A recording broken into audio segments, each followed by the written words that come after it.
Hogwarts. Hi, Carol. Good evening, Lou, and welcome back for another chat. Okay, this evening I think we're going to chat about the life of a single mother in Northern Ireland.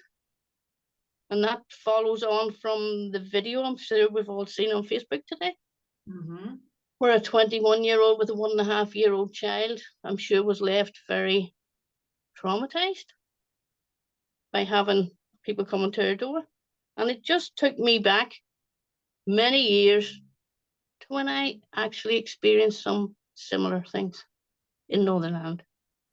So, yeah, we need to talk about this tendency for people to think that they are in charge of their area. Yep. Yeah. And that what goes on in there is under the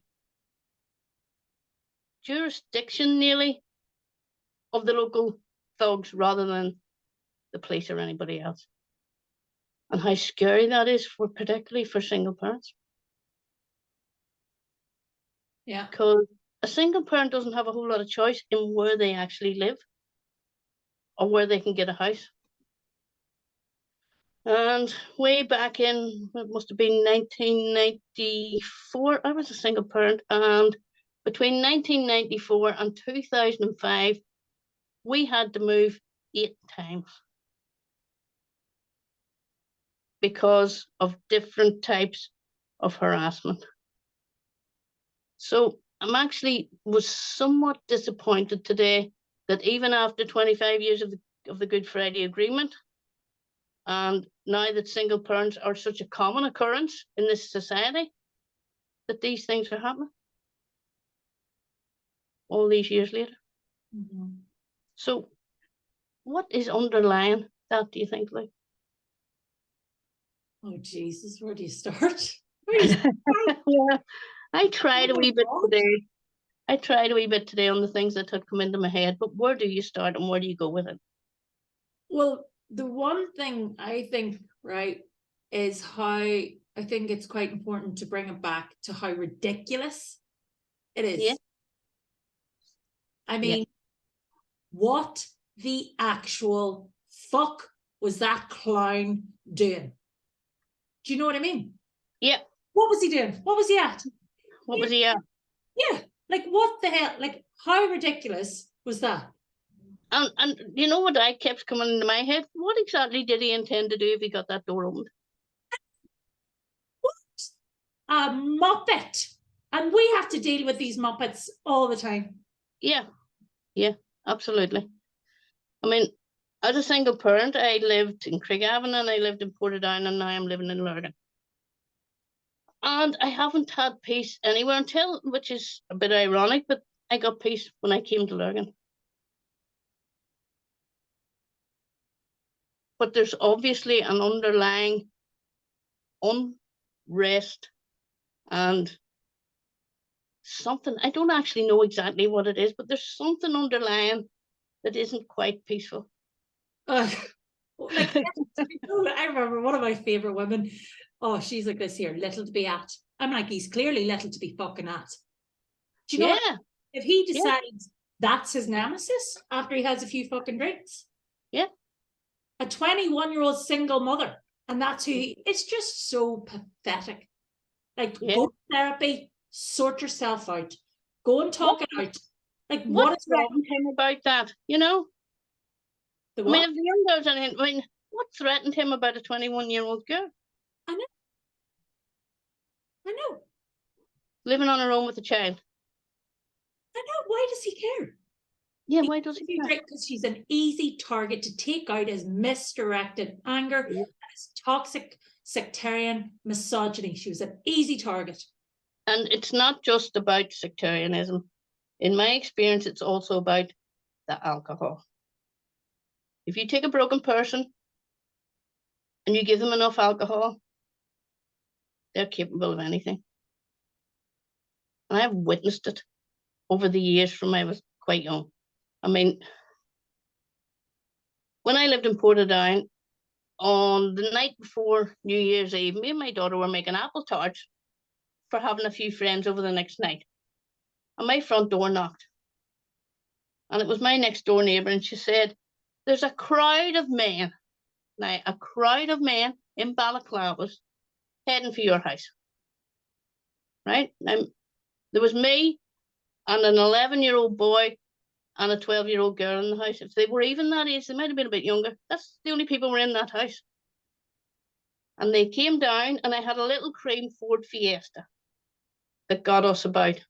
And they lifted my car, they turned it on its side, and they beat the absolute shit out of it and wrecked it. And then they marched off again to wherever they came from. And I just stood there and I thought, what the absolute fuck was that about? Little clearly little to be at. Yeah. So these are the kind of things that happen. And to this day, I have no idea why that actually had to happen. And there are other incidents. When I lived in Enniskeane, I actually got death threats. One through the door, one to the church, and one to the police station. Same thing again, myself and 3 young children. My son was probably nearly a teenager then. Somewhere, but well, I sent him away actually for his own safety and to get him out of the area when he was 17. So it was before that, so he wasn't very old. And again, we had doors kicked in. We had the threats, and we moved. And we actually moved from there to Portadown, to the house where the car was wrecked. So we went from there to a house that my son-in-law rented me. And we moved in there, and we lived there for a year. And I looked out the back one day, and he was out the back. I had sheds with rabbits and 2 dogs living in them. And he was setting fire to them and setting fire to the garden. So we had to pack up and move again. And that went on for 8 years. We constantly had harassment of some kind and had to move. We also had our car stolen 8 times and destroyed. Now, none of that was done by women. None of it. So why so many times did these broken type men, under some kind of illusion of grandeur or whatever the hell they think they are, feel the need to attack us 8 times? So when I saw that today, I just thought, what the hell is going on? This isn't just sectarian. This is much more than sectarian. This is picking on the vulnerable. Scapegoats.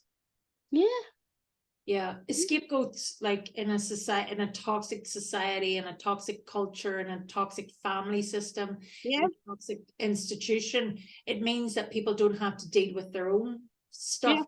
So they it's all the fault of the single parents. They didn't exist, would all be fine. So let's attack them. Or they annoyed, or they looked at me the wrong way. So therefore, all of this anger. And they're also the weakest. Yeah. So let's take out our sectarianism. Let's take out our misogyny. Let's take out our own mental health issues and put them all onto these weakest people in society and torture them. And do you know what else? Do you know, there's something that comes up quite a lot. People would be like, you hate men because you're a feminist. And I'm like, I don't hate men. There's a lot of men. And they were like, you've daddy issues, or you've this, or you're that. If you speak out about these things. But the truth is, men snap, people die, women die, suicide, bombs, or people are shot, and I really hate that. I do hate that so many of us are abused. I really hate that men are murdering women. I really hate that men are completing suicide at such a lot. I really hate the amount of death that is happening because we don't know how to support men to express themselves more in a healthy way, to process trauma, to work things in, they're obviously suffering. But I do hate the fact that that woman was attacked in that way. And I really hate the fact that the PSNI are us saying that I hate that, and I'm not hating the PSNI or the officers involved. I'm hating the fact that this is where we're at. We're hating the fact that they're not strong enough to do what they're required to do. 100%. I hate that. I'm furious about that. I am not, and nobody's going to die. Nobody's going to get murdered because I'm angry, but I'm allowed to express it. And I hate that that woman has had to even deal with this. It's so stupid and pointless. And I think I feel for that woman because I have dealt with this very thing. There was a night that my daughter was lying on the settee doing her homework when I was single parent. My son was watching TV and I was doing something around the house, and a brick came through our living room window and the glass went all around it. Reason? Who knows? Place? Not interested. Yeah. It's dangerous. And I thought that it had eased off and that things were more peaceful these days. But no. My experience is still going to be repeated. So something needs to be done in this society and in the systems in this society that gives single parents a more valuable life and that they are more valued in society. Because the one thing I was very aware of was that I was not valued anywhere because I was a single parent. And that needs to change. Single men are treated totally different from single women. Oh, yeah. You know, it's like we did something wrong, but they're the victims. And we've discussed this before, and that incident nearly brings us right back there. Because for some reason, that single young girl threatened that area because she was the wrong religion. So, in Northern Ireland at this time when these things are still happening, what does the church have to say about any of this? You know, this is religion. Surely that's their area.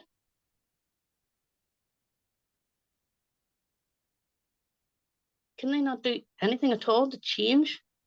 If they have such a powerful role within society, can they not do something within their remit to give women more value? Because even in religion, women are not valued. In education, women are not valued. And even in workplaces, women are not given the same value as men. And the wages show us that. And we've been fighting for years and years and years for equality, and we've been called everything for wanting it. As you say, we hate men. We hate men because we want a better life. Yeah, well, I don't hate men. I hate women. Yeah, but that's what's used to disempower women. Yeah, I just think, you know, it's okay to say, I prefer you not to abuse me because you are not willing to like look at your stuff. You know, men need to look inwards and see what fills them with such. I mean, your outward life is a reflection of what's inside. So if I look at their lives and I look at that video and what is inside that man? It's certainly not peace. No. So men need to start doing more work on themselves. They need to forget about the societal image. They need to forget about how they were brought up to be tough. And they need to say, we too are broken and we need help. And then society needs to give them that help. Because if men continue to be broken and to make alcohol legal and make it available everywhere, I mean, the two together is what causes so much of the problems. Well, do you know, I know what you're saying, but like, have a few drinks and go home. Or go and have a nap. If Rangers, you know, they say about like football, you know, if Rangers loses or Celtic loses, somebody gets beat up. Right. You know what I mean? So let's all start joining the dots, and I think it needs to go really back to, yes, the church, but you know what? The church is The churches are fading. They haven't got the power so much anymore. Who listens? but then you've got religious education schools. So you've got schools around religious lines. So therefore they're still very powerful, and they're still very much ingrained in, they're very much linked with the state, which is just absolutely. Church and state are still like that, and the church is responsible, and Christianity is often held accountable for the introduction of patriarchy and misogyny. You know, so it's kind of like that kind of hierarchy of, well, it's that thing, isn't it? If we're fighting each other, we won't see what's been done to us. Yeah. You know? So you've got men fighting women, you've got different races fighting different races, you've got us all looking for the enemy around us when the enemy is actually those above us. Or within us. Or within us, yeah. Yeah. So there's an awful lot of work needs to be done in society. A lot of work. I don't care what religion anybody is who lives near me. I don't believe in religion. I've decided that it's causes too much bother, so I've decided I don't have one. Yeah, but the thing is, why does he care? Why does that man? Why do people care? Like, you're this, you're that, you're this. Why do you care? Yeah, why do they care? Because I don't care what anybody is as long as it's not affecting me. Yeah, just leave me alone. Let me get on with life and be whatever you want to be. Yeah. And live wherever you want to live, you know? Yeah, but I think that's what everybody wants, Carol. Like That's what everybody most I know, people want. So why is this still happening? because he was bored idiot. Yeah, he was a bored idiot. Yeah, I think he could have something in that. Was there a football match on? But so he was a bored idiot, and then some clown in a field got up and took a flag down. And you're just like, oh my god! And they're sitting there, and I'm just like, can we stop? These are all Muppets, and I'm sick of them. And guess what? They're all men. Yeah. And yeah, women do too. Yeah, right, whatever. I always think to myself, here's one of the first thoughts I had on when I saw that video. I thought, some poor woman's married to him. That's what I thought too. You think he's not that much? He was caught on a camera. You think that's the first time? That's not his first fucking time being that much of a prat. No, it's probably the first time doing it outside the house. First time freaking camera, like jeepers. Yeah, on camera. Yeah, exactly what I was thinking. And that's one of the things that needs to be brought out more. That there are many men like that. Yeah. And it's not all about sectarianism. It's about something within them. And that there are many women sitting every weekend in fear of a husband that goes out and drinks and comes back like that. Yeah. On Twitter, a guy was telling me, I was like, oh, I don't know, he's just being a man who's a misogynist. But he was saying, you know, it's not misogynistic, it's sectarian. And I'm just like, you know, why are you bothering me? Because they don't seem to understand that they all come together. Like they're all forms of hatred, oppression, divisiveness. So he was so keen that he was seen as morally superior to this because he was an activist, you know. He was like, this is a sectarian, it's not misogyny. So he decided it was okay to attack me with the same level of disdain and disrespect because he decided, even though intellectually, no harm to you, love, you know, man on Twitter, you're much more inferior than I am. But you think completely within your rights to treat me with like, because you think you're morally superior than the other prat in the video. Well, you're both prats to me, and you're both the women. We women are treated like crap on the island of Ireland. Because Northern Ireland we're talking about, but Ireland is equally as crap when it comes to the rights of women and treating them. Yeah. Yeah. So what's the solution now? Where do we start? Religion has no place in any services, in any institutions. There should be no it should be like Australia. Yeah. Your spirituality is very, very private. It's a private thing. I think we need to stop the segregation in education. Yeah. Like that's way past its sell-by date. Yeah. And so ties the younger generations to the past. Yeah. So that's one. We need to be careful the way we bring our children up, that we don't instill the mistakes of the past into the new generations. Transgenerational trauma. Need to maybe try that, shall we? Need to heal generational trauma. Territorial.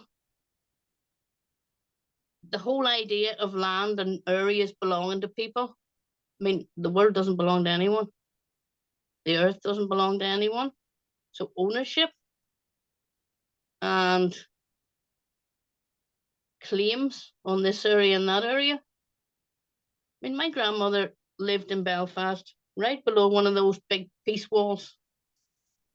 She had lived there her whole life. She was a jolly wee woman that wouldn't have done anybody any harm. And they threw a bomb over the thing and blew out the whole back of her house. Why?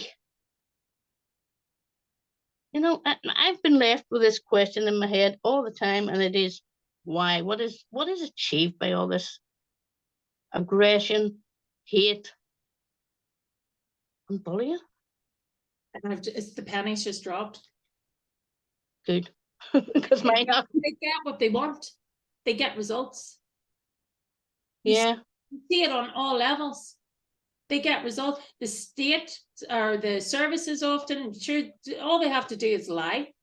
And they've no morals or no conscience anyway if they're harming anybody or blowing people up or shooting or punching your wife or doing whatever.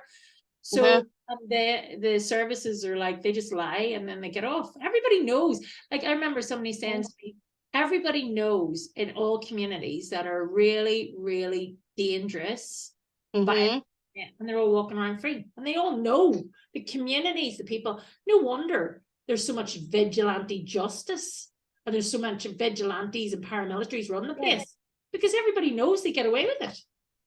Yeah. That's why they do it, because they get away with it and they can't be actually just doing the right thing, because so many others are, So what we're really learning is that there's a whole lot of truth in saying that the law is an ass. Because it doesn't work.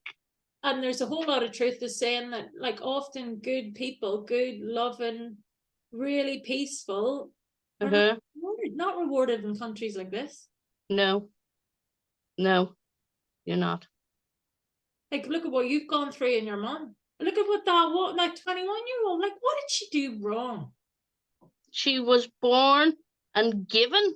Now, we don't be born and say, now, what religion would you like to be? Nobody asked me what religion I wanted to be. It's put on you when you're born. Yeah. And whether you give it any energy, whether you go out and do anything about it, or whether you just ignore it and it's just something out there that you never really take on board, you still have to take the trauma of that religion. So whether or not I see myself as a Protestant or a Catholic or whatever, I'm not given any choice in that. You're just born into it. Yeah. Yeah.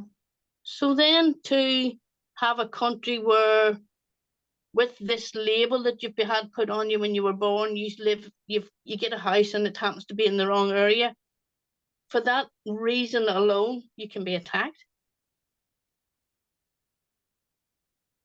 You know, some idiots bored on a bank holiday weekend.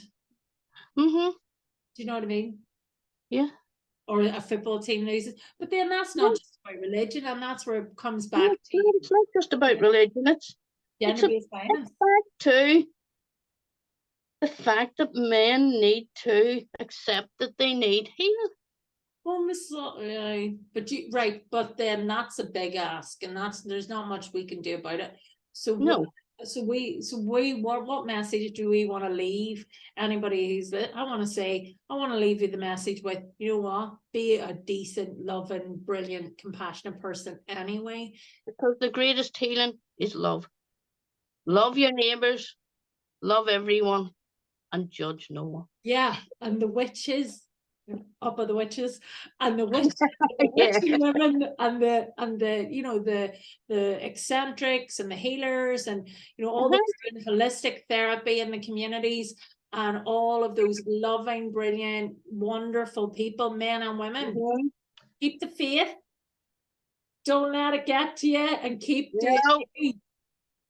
And keep being kind. We need more hippies in this country.